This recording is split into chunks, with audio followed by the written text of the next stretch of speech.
Hi, Shalom everyone. I'm going to continue this fantastic series, friends, of the daily page of the Daf Yomi Gemara, page number 52, here of Masechet Avodah Zara, making fantastic progress over here. Now, some wisdom over here, or reality, let's just say, from Rabbi Shimon ben Lakish, a great rabbi who we've spoken about various occasions before on Talmud and quoted many occasions. He would give a famous statement in today's page of the Gemara. That's one, let's just say, it's going to appoint a judge who is not fitting for the role.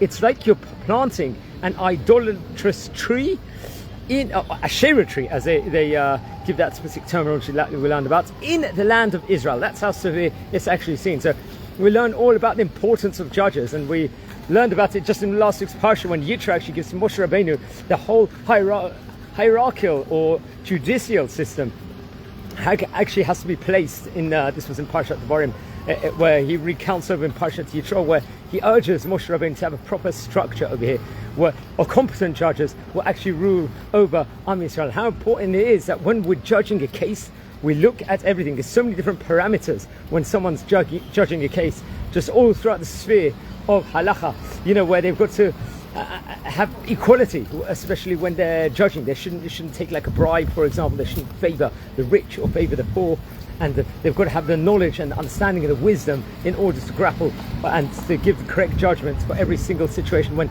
they look at a wider picture of everything. And how important it is that when judging truth and truthfully and correctly, that is the emet inside the world. That is the victory inside the world. And that's why every single case Hashem has ordained upon people and the judges, that's sort of like siyata dishmaya. When they look at all the different analysis of all the different cases at every single specific angle, they will look and grapple and take into account everything that they're meant to. Then there's that siyata dishmaya at the end of the case. And I've mentioned this various occasions before inside this series, that there was a famous case of, I think one time there was Menachem and Uziel, and they had a big argument about a specific thing, and some people were saying that Menachem's, let's say, innocent, Uziel is innocent, other person will say, and so on and so forth. They'll be arguing and grappling with each other, and at the end they say, someone shouts out in the marketplace, let's go to the Bet Din, let's go to the Jewish court over and decide it. So the Jewish court went there,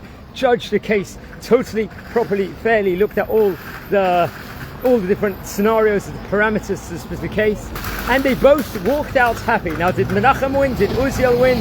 That I don't know the answer within regards to that, but they walked out happy. Why? What was the victory here at the end of this case? Why they walked out happy? Because they went to the Bet Din, they went to the Jewish court at the end, and they judged it. They knew that there was that siyata dishmaya, that God's providence, so God's helping in judging these judges as they judged it fairly.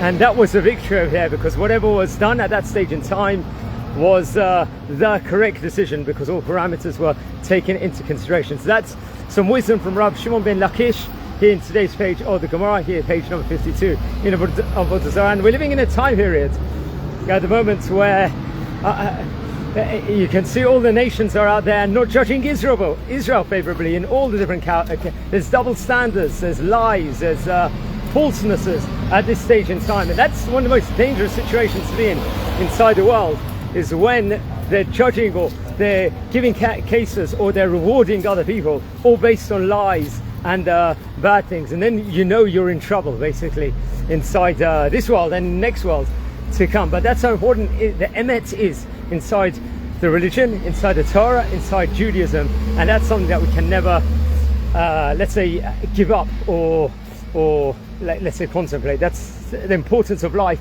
how we've got to judge truthfully, judge with the emet and with the truth of everything. So I think on this note, just on the Shabbat shopping, wishing you all a Shabbat Shalom. Take care and enjoy.